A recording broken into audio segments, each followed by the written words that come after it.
I'd like to call this meeting of the Lammersville Unified Board of Education to order at 7 o'clock.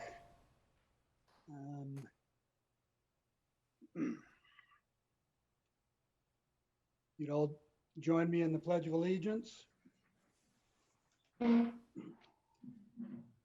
pledge allegiance to the flag of the of the United States of America and to the republic for which it stands, one nation, under under God, God, indivisible, with liberty and justice for all. Thank you. Roll call, please. Matthew Balzerini. Here. Ann Bonilla. Here. Colin Clements. Here. Sharon Lempel. Here. David Pombo. Here. Sanita Jithendra. Here. Approval and or corrections to the agenda. There are none. I'll Move to approve the agenda. Second. For the first and a second, student preferential vote. Aye. All in favor? Aye. Opposed? The agenda is approved. Governing board reports. We'll start with student trustee. I have nothing to report. Thank you. Trustee Bonilla. Nothing to report. Thank you. Trustee Lampel. I have nothing to report. Thank you. Trustee Balzerini. Nothing to report. Thank you. Trustee Clements. Nothing to report, sir. I would just like, for my report, I would like to thank district staff and my fellow board members for their hard work and dedication working through these difficult times. I would also like to thank our parents and teachers and students for their patience and constructive input as we deal with these extraordinary issues. And that concludes my report. Receiving of public comments. Due to COVID-19 restrictions, in-person public comments are not possible at this time. Persons wishing to make public comments may do so using the virtual speaker card that is linked from the agenda of each meeting. Your comments will be read during public comments portion of the meeting or when the appropriate agenda item comes up. Superintendent Nicholas, are there any public comments? Yes. Chris Olson, a model that is alternate to the AB model should be considered for high school. COVID is not under control in California. High school teachers see too many students a day, and the students will see too many students a day under this model. 6 feet separation will not be achievable in full classes, even on AB. The school could become an outbreak center like the one in Australia with over 100 cases. Please consider the following model. 2 periods of virtual classes a week, 30 minutes for lecture, followed by 1 hour periods for intervention and practical skills such as labs. This can be teacher assigned and student sign up and managed by Flex Time Manager to limit the number of students in the class to a manageable number. If COVID was under control, we might be having a different discussion, but it is not. We have to do what is best for our teachers and students despite family or political pressure. All the death rate is decreasing for COVID. The following is happening. 1, some young people are having severe immune reactions that can lead to organ damage. 2, all ages of people can experience ongoing lung damage. 3, normal healthy people can become so sick that they are hospitalized with long recovery period. 4, and then there are the populations more at risk like asthmatics. How many of those are in our school? Cole Bowie. Thank you for your time and special attention in these uncertain times, especially to Trustee Pombo for responding to my concerns last week. I know you have a tough job ahead of you. There is no right answer. As a teacher and a parent, I want to share my perspective on the proposed models. There are lots of things to consider on both sides. First off, given the current conditions, my first choice would be to start the year with distance learning and transition to hybrid schedule when the health conditions warrant. However, I have given a lot of thought as to which hybrid model I'd prefer, and I would like to present my thoughts on the matter. I teach first grade, and I have a soon-to-be third grader and fifth grader. For all of us, I believe the AM/PM to provide the best learning opportunities. This schedule gives students contact with the teacher every day and allows access to core instruction. They could then use their time at home to complete independent practice of the concepts taught at school. From my experience in distance learning, this is especially important for those families who do not have a dedicated person at home to facilitate a student's learning. The 2-day model actually provides less time with the teacher because for 2 to 3 days a week, the student will be engaged in distance learning without any teacher contact at all. During spring, my own 2 children received direct instruction from their teachers via Zoom. Under this proposed model, students would not receive that because teachers would be teaching in-person classes at the same time. This means teachers would also not be able to not be available for questions and help during the off days. This will create an impossible cycle of kids coming to class not having complete lessons essential for the next day's learning. Some will be fine and many won't. This will only serve to perpetuate the achievement gap we already see in education. I don't see any health advantages to the every other day model. I believe the district has a clear plan for cleaning the classrooms in between groups in either model, which means it comes down to how can I best serve my students, and I believe that to be the AM/PM. Thank you for your time. Deborah Sturman, the plan. That's it, and that's it. Rajesh Balel, if online path is chosen, we are hoping to have short-term commitment on it and not like currently communicated as whole year. Depending on COVID improvement, we would like to join back in person from online to in person. April Madison, are there plans for graduation for our 2020 seniors? They deserve an actual graduation. Some schools in the county did 2 sessions and to still maintain social distancing. Our seniors deserve recognition, especially after everything they've already lost. Insia Mohammed, there is not much information available on how LVLA is going to look like. I believe we have a good understanding of what distance learning looks like. If we can have an information graphic comparing LVLA to DL or distance learning, I'm pretty sure that will answer a lot of questions, concerns parents might have. Please make the LVLA versus DL document video, Q and answer. Everything helps. Thank you. Shazia Bashirudin, how many students will be with each LVLA teacher at a time? Sharon Patrizio, if students start with distance learning, can they switch to LVLA when hybrid learning begins? And then a couple came in late, so I'm going to have to read that off of something else here.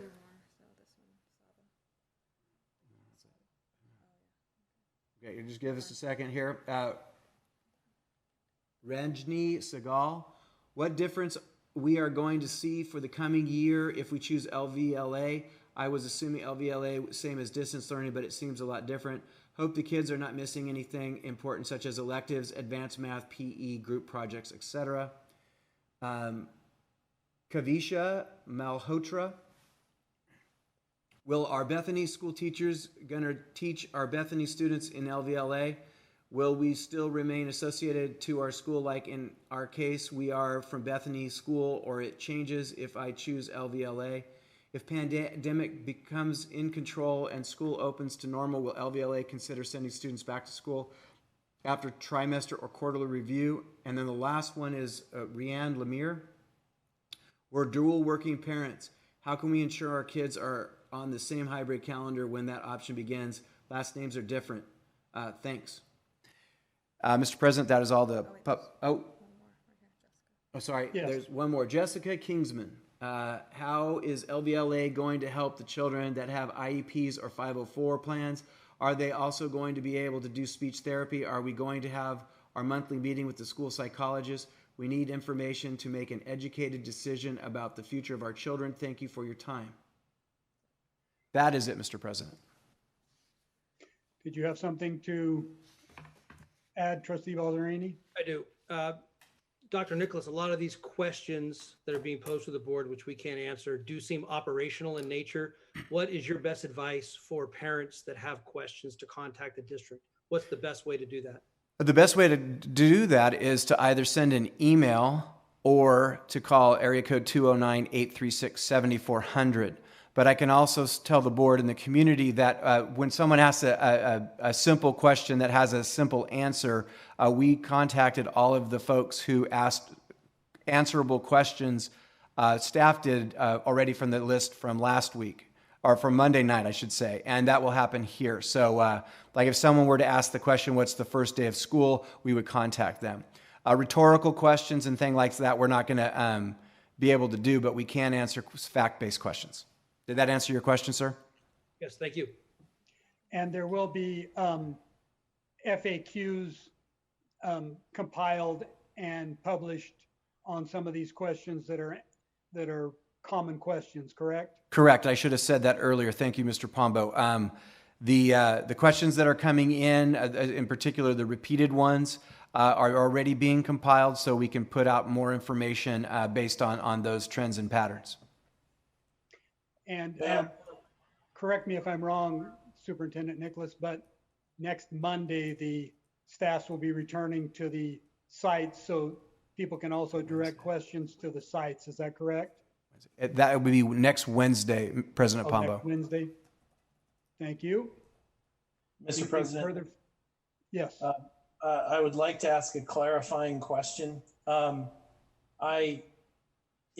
my it's my belief that the district's going to be doing everything in our power to meet the requirements of an IEP, whatever those are, regardless of whether the parents select the virtual learning academy or the hybrid model, live instruction. If that's incorrect, or if there is some benefit, maybe the district can put out information in regards to that. That is correct. Dr. Saylor is busy at work. We had a meeting about this on Tuesday morning, and I would recommend that anyone who has concerns specific to IEPs, they contact the special ed department via phone call or email. And but I know that Dr. Saylor and his team are busy at work already. And we thank them for that. I know they are. So speaking of IEPs and special ed, is there guidance from the state on, do we have to revisit IEPs and write amendments that will comply? Because not everything in the IEPs will we be able to do. So how is that being handled? I do not have the specifics beyond, I am not 100% sure. Mr. Harrison does not appear to have any additional information about a new directive about redoing IEPs. So what I would have to do is talk to Dr. Saylor and get back to you. Okay, thank you. And just to be clear, parents who want their students to remain online for the entire year should indicate that they want to join LVLA, because that's the online format for this year. Correct. And I'm going to address some specifics a little bit. I hope that helps with some clarity. But yeah, if you're enrolling in the programs, the ultimate goal is you're signing up for the year. But also, there's a lot of opportunity for change. If we start off with distance learning and then it goes to a hybrid, it's changed. So that's going to create some uncertainty. But I think I'll address that in my presentation. If I don't, then please ask me to get more clear. Very good. Thank you very much. Thank you. Further questions or comments by the board? Moving on to consent items for consideration. Governing board minutes, contracts under $50,000. Rosetta Stone, $4,081. DataPath, $24,674.62. Raptor Technologies, $5,747.40. Computer Discount Warehouse Government, $2,500. And BMC Inc., $1,634.76. Ratification of new hires and ratification of resignations. Would the board like to remove any of those from consideration or further comment on any of those items? Do I have a motion? I'll move for approval. of, am I muted? I'm good. I'll move for approval of consent items as presented. Thank you. Second. Thank you. Having a first and second, Madam Student Trustee, preferential vote? Thank you. Having a first and second, all in favor? Aye. Opposed? Motion passes, and I believe Trustee Lampel would like to read the names. Yes, we would like to welcome the following new employees to our Lammersville family. Lena Bond, math teacher. Devin DeCary, music and band teacher. Matthew Elliott, English and social science teacher. Danelle Faubert, self-contained classroom teacher. Joanne Frizzy, math teacher. Nicole Hasselbrook, self-contained classroom teacher. Aubrey Hatch, biology teacher. Tara Rico, English teacher. Nancy Villa, world language Spanish teacher. Cynthia Waddell, self-contained classroom teacher. And Katie Weinstein, English teacher. Welcome to all of them. Welcome. And thank you, Trustee Lampel. You're welcome. Moving on to item 7, district administrative reports. Superintendent's report. Dr. Nicholas? Yes, I just thought I would quickly review where things stand with the California state budget, as there are still issues yet to be resolved. Later on an info and discussion item, I'll speak to the academic programs being worked on for the next school year. So the state budget deal ended up with flat funding, which means that every district in the California, including ours, is going to be funded on the 1920 funding levels. This is not a break-even proposition, but it is the best news coming out of the budget negotiations. The reason being that teachers and staff who earn additional credits in university coursework and who get another years of experience move on what's called step and column. So each year, the cost of maintaining a highly qualified group of teachers costs more because they're earning more units and they're earning more years of credit. That, coupled with the CalPERS and CalSTRS, which are the two state employee and teacher educator retirement systems, also require an additional investment from the district. So those are two expenses that play in. And then there's additional costs. We're opening a new school and things like that. So flat funding is excellent news for us. It's not flat in the means of we have the same amount of spending power as we did last year, but it is way better than what happened in the May revise. So a quick review, the governor gave a January budget proposal. It had a 2.31% COLA. COVID-19 and the pandemic hit. The economy shut down. So the May revise was a significant change from January, and in that the governor proposed a 10% cut in public education. So during the month of June, our task was to put together a budget based on a 10% cut.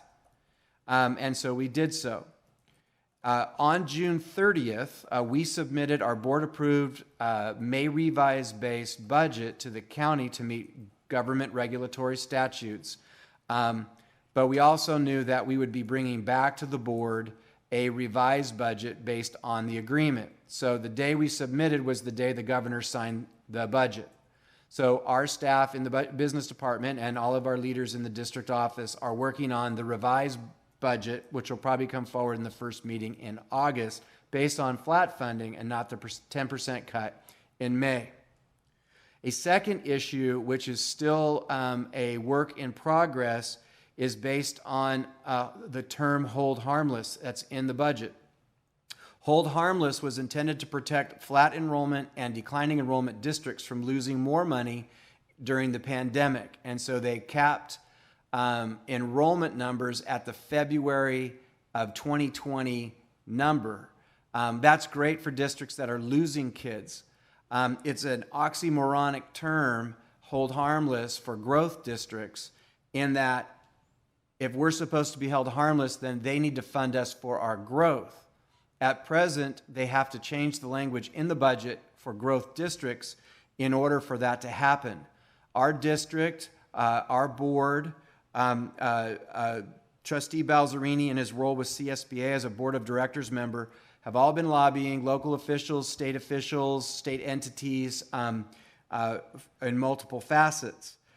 What I can tell you is at present, we have been getting conflicting information. We have been told the governor said fix it, and we have been told that it is not a big enough problem, therefore it may not be fixed. So I reached out to Trustee Balzerini to contact CSBA's Education Legal Alliance. Trustee Balzerini, do you want to talk about that?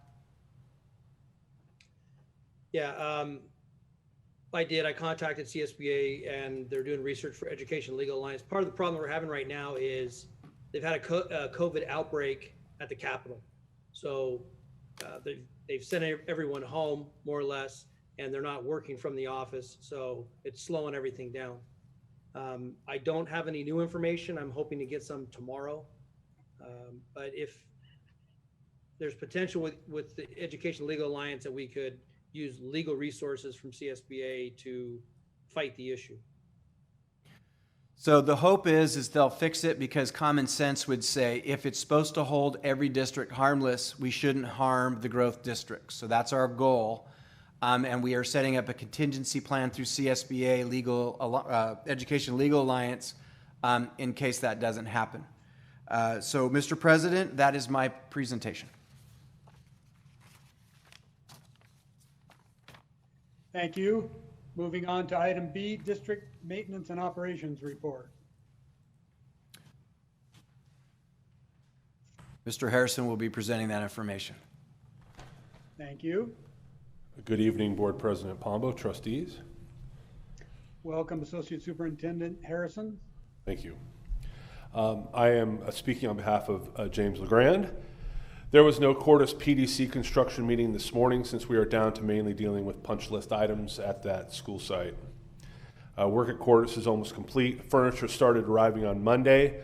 8 semi-trucks loaded with furniture was unloaded over 2 days.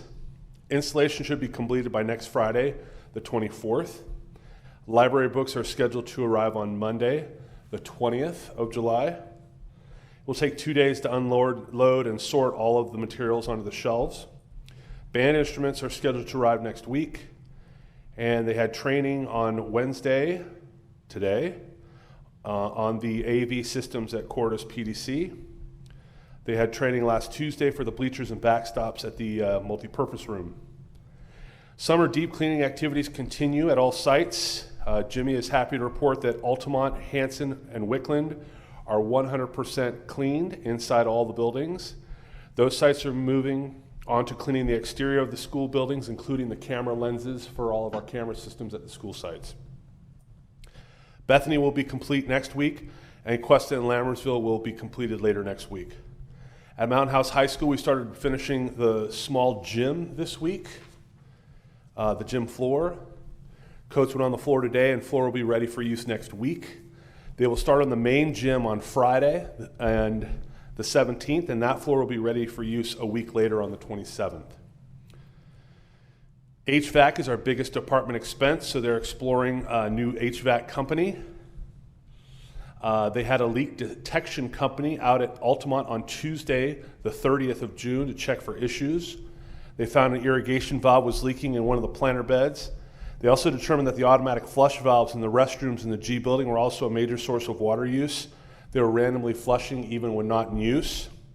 So we're switching out those automatic flush valves. Staffing update. We have a list of applicants and are looking to conduct a second round of interviews for the lead custodian position at Altamont. And we currently have 2 positions open at Mountain House High School. That concludes Mr. LeGrand's report. Thank you. Any questions or comments by the board? Thank you, Associate Superintendent Harrison. Moving on to item 8, action items. Item A, consider approval of 2020-2021 interdistrict transfer requests. Do I have a motion? Move to approve the 2020-2021 Lammersville Unified School District Inter-District Transfer Request presented herein as of 6/19/2020. Second. Having a first and second, student trustee preferential vote. Thank you. Having a first and second, all in favor? Aye. Opposed? Motion carries. Moving on to item 9, information and discussion items. First reading of updated board policies and administrative regulations. Staff report? There are none. Are there any questions from the board members regarding that or any direction? If not, we'll prepare them for second reading. I would just like to make a statement and a request. I very much appreciate the overview at the beginning of the policy updates. And if I could ask for one additional item, would it be possible to place either a page number alongside each item in the overview, or even better, a button that had a jump to that portion or that specific updated board policy? It would make it easier when you're reading them to jump back and forth rather than to look through the items trying to find the one that you're looking for. We'll look into that. That's a good idea. I spent a lot of time jumping back and forth also. And what I'm saying is the button thing. The link. Yeah. Yeah. Like a link Hyperlink. to that, yes. Yeah. Oh, get all precise on me. That's all I have on it. Anyone else have any questions or comments about the first reading of the updated regulations? Other than to thank district staff for once again mowing through a large amount of effort on those. Yeah, district staff and the committee. Thank you. Moving on to item B, reopening schools for the 2020-2021 school year. Staff report? Yeah, I just wanted to kind of review some pieces of information. The first thing is, and we've already said it once, but I think it bears the need to repeat, is to the community, if you have a question, please give us a call or send us an email. We have a lot of really nice people here who want to help if you have a question. So we have a student services department headed by Irene Busatil, special education, Dr. John Saylor, human resources, Anthony Ted Miller, curriculum instruction and technology, assistant superintendent Heather Sherburne, associate superintendent Thor Harrison, myself. Did I miss anybody? I don't think so. So those are all department leads who oversee big operations that provide services to our teachers, our staff, our students, and our community. So again, please, the phone number at the district office is 209-836-7400, or you can look up on our website and send an email. Everybody's here to help. And we understand that as this is moving forward, there's lots of questions. So everybody's anxious to help you out. So second of all, I'm going to have the website pulled up, and I'm going to talk a little bit about one access people have about the decision that was made on Monday night regarding models and the press release direction from Public Health regarding starting the school year with distance learning. So this is a pop-up. When you pull up our page, this pop-up will come. If you click on Read Full Story, then you'll get this letter. This letter was emailed out to everyone, and there was a robocall that went out to everyone in the district, staff and families. But it's a letter explaining kind of what happened Monday night and some other details, and it also provides opportunities for interested families who would like to consider LVLA at the K-8 level or the online pathway at the high school. We also included the press release from Public Health and the San Joaquin County Office of Ed. And then some people like visuals like myself, and so we created a flow chart so people could see the distance learning and how it would evolve or transition into a hybrid model at both the K-8 level and the high school level. And then we also did the architecture, there's a word, let's try it again, the architecture of what the models selected by the board for application to the hybrid models. So for folks that want visuals and for folks that like to read it, there's 2 resources right there on our website in the pop-up menu. And then just simply put, just sometimes it's just, you got to say it at its base value. At the K-8 level, there are 2 models. There's the distance learning hybrid model, and there's the LVLA model. Both models are going to start on August 13th, and in both models, a teacher is going to be assigned with their group of students for the year. Distance learning and the hybrid model are connected because of the direction from public health that we start the year off with distance learning. So when public health tells us that it's okay to move to the hybrid, the distance learning becomes the hybrid model. Those models and pictures of those models were on the website that I just showed. So distance learning hybrid is one model, LVLA is another model. They both start on August 13th, and the students assigned to the teacher will be with that teacher for the year. The same applies to the high school, that there's an online academy and there's going to be a distance learning hybrid model at the high school. Exactly the same thing I said for K-8 applies to the high school, with the exception is high school students have multiple courses and will have multiple teachers that they are engaged with. So again, there are 4 models, 2 at the K-8, 2 at the high school level. Now this is an important statement as well. Any change to the model will be cued by a recommendation from public health. The recommendation presently is that we start in distance learning for the in-person models only. Online and LVLA are virtual. So for the in-person models, both K-8 and high school, are going to start distance learning until public health tells us we can go to a hybrid. So public health official will cue that, meaning they'll say it's okay to consider now. So let me give you 3 examples of and they're all hypothetical, but of what that might be like. So let's imagine in this hypothetical, it's 3 months into the school year, and our K-8 schools and high school are operating in the hybrid model. And then there's a sudden uptick in the cases of COVID-19, and public health announces that their recommendation is to move from in-person instruction back to distance learning. Then that would be a consideration of, or an example of, public health cueing a change in model. A second example would be, hypothetically, if early in 2021, there suddenly becomes widely available vaccine, and it's available en masse, and public health says that because of this availability on date certain X, that school districts could consider moving towards the traditional model, then that would be another public health triggered recommendation for consideration of moving models.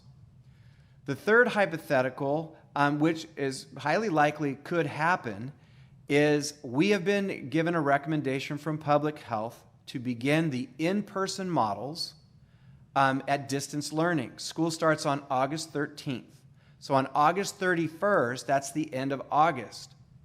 If we have not heard from public health that it's recommended we can move to hybrids, then we will move out the date to switch from distance learning to hybrid until we hear so.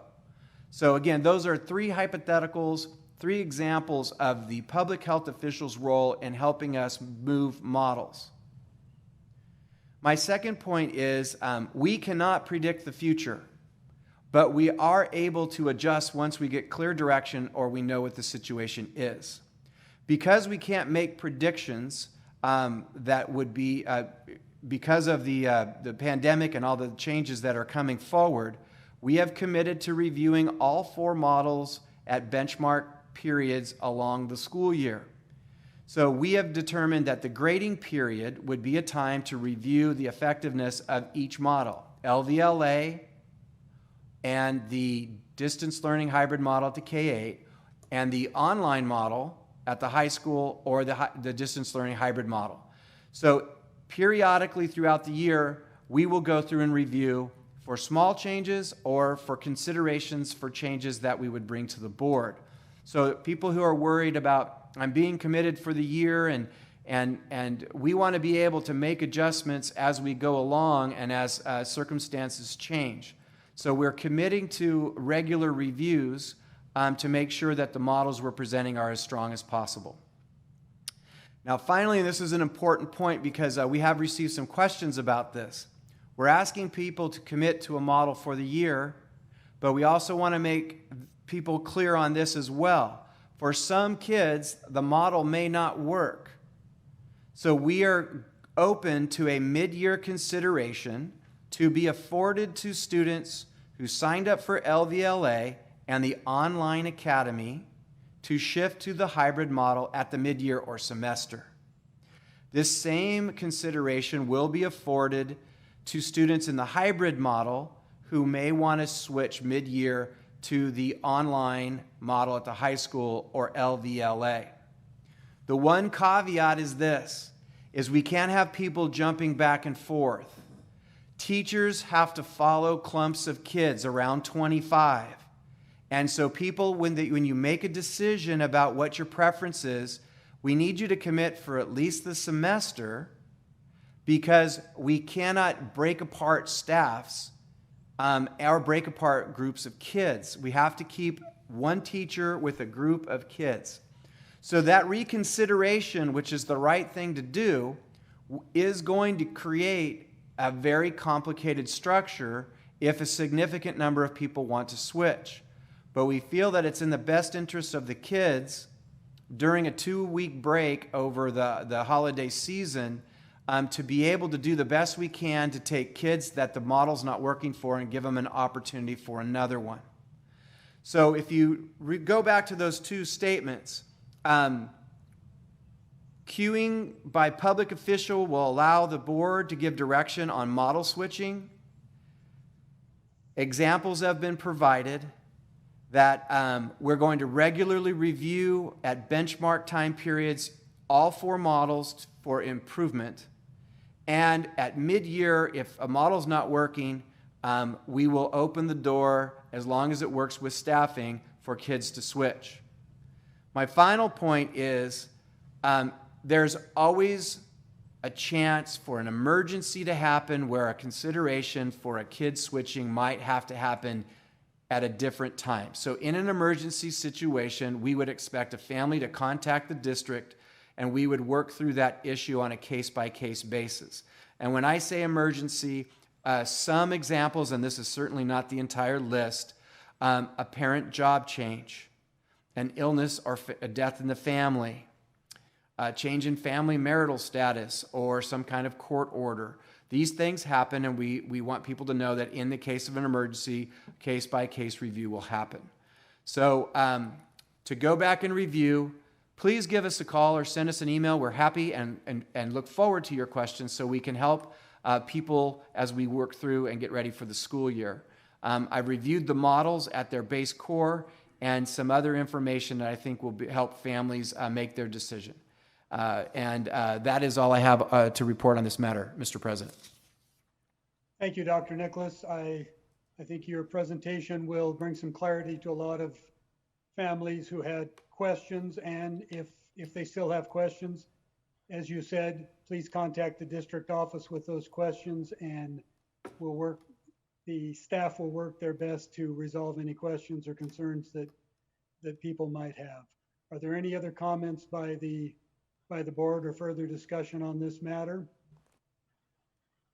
No, thank you. That made it very clear. I think everyone will understand. Thank you. Moving on to item C, Grant Line Road construction. Staff report. Mr. Harrison is going to give a brief overview on a long-awaited change in our community coming on Grant Line Road.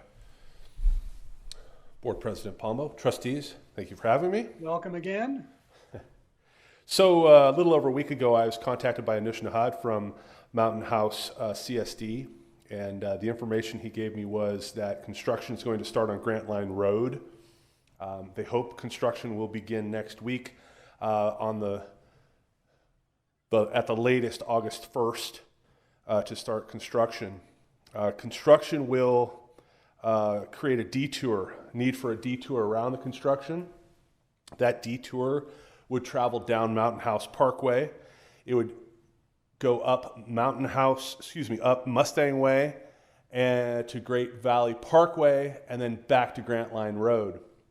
Now that detour goes by the high school. So Mr. Nahed contacted us to ask about safety concerns and anything that they could help provide when it comes to safety of our students. Now, I have informed him that our students will not be on campus until the end of August, but construction is set to last about 3.5 months. So one of the things that the Mountain House CSD is requesting of the construction company is to provide a person at the corner of Central and Mustang Way to provide some crossing assistance and safety monitoring in that intersection for when our students do attend in-person school. That would happen when our students start attending school. The other request I have made of them, and Mr. Anush has agreed that that individual would be background checked, DOJ background check, as we would any employee or individual that has contact with our students. And it would be the board's discretion and direction if they would like to pass. We have a long-standing policy and practice to not provide that kind of assistance due to the inability to consistently provide it every day and the liabilities that are associated with. This outside agency providing it would be exclusive to them, and the board would be able to say if they wanted to go with that or not. Trustee Balzerini. I'm all for it, as long as they have insurance and accept full responsibility and liability. I have a question. Why only at one intersection rather than at the intersection of Mustang and Central and the crossing at Central right in front of the high school?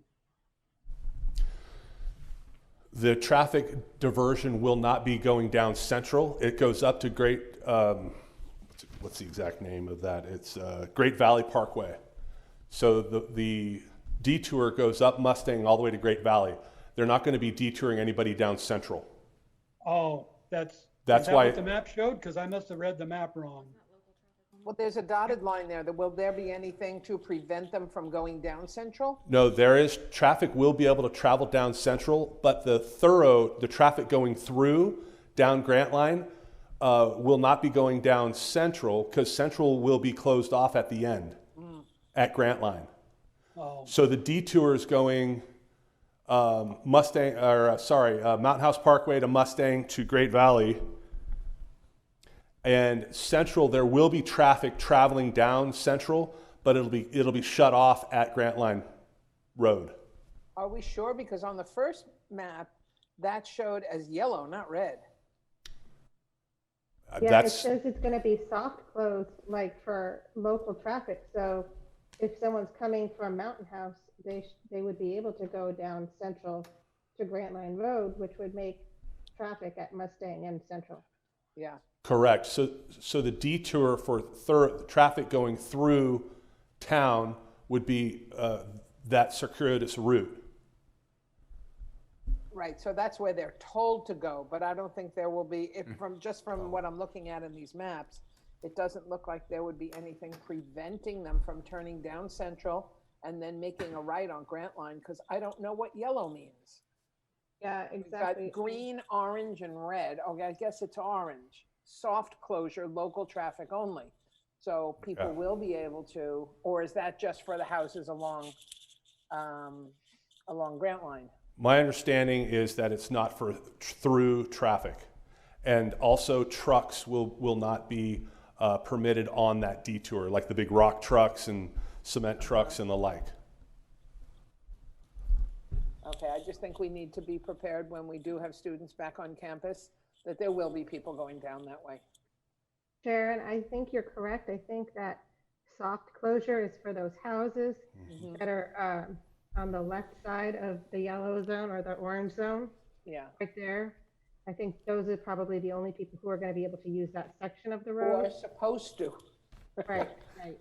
So, but I agree, we need to be vigilant. And we need to make sure we have background checks on the crossing guards. I believe that was already said, but just double check.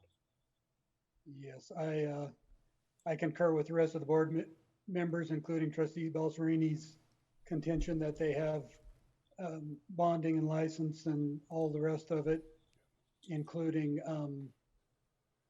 background checks on whoever they have put there.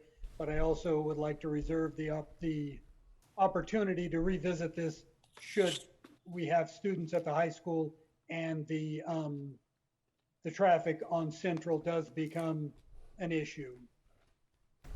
So to add to what President Pombo just said, I'd like us to request of the CSD that we have the word subsequent reporting in our fingerprints, just like we do for our employees. But a lot of bonding and stuff does not include subsequent. I know all schools do it, we do it. But to make sure that the CSD has subsequent reporting on anyone who's coming on as a crossing guard. Good idea, thank you.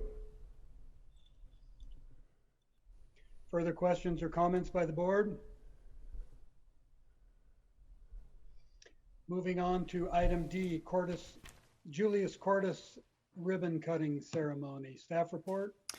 Yeah, this is just a bad news kind of conversation because that school turned out really beautiful, but it is almost done, and we always do the traditional ribbon cutting.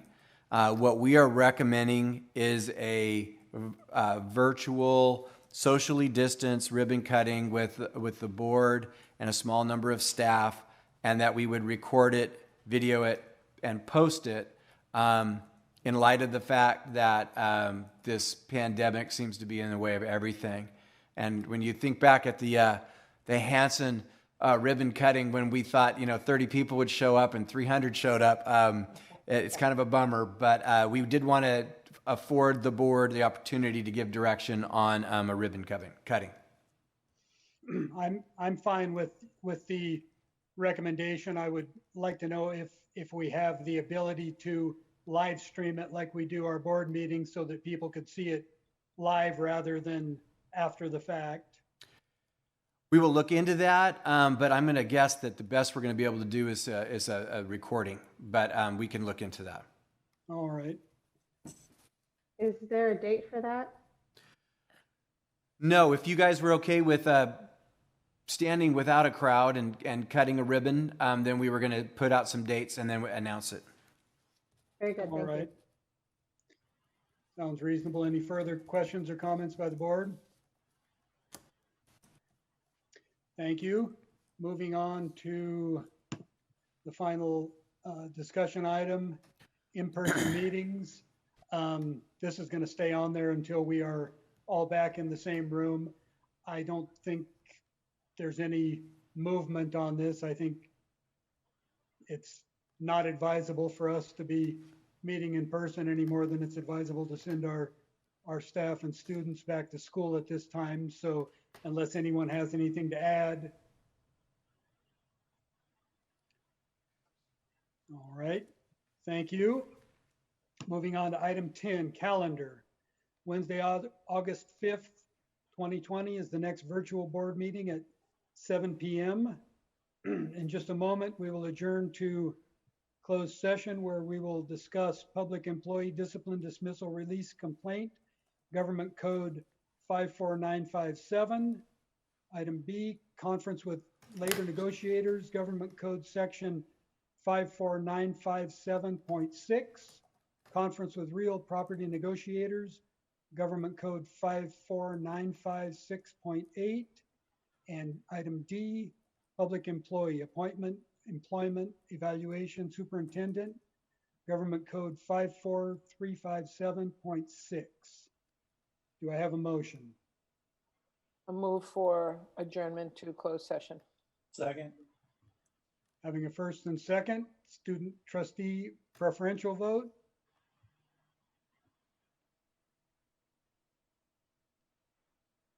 Thank you. Having a first and second, all those in favor? Aye. Aye. Aye. Opposed? We are now adjourned. Thank you all.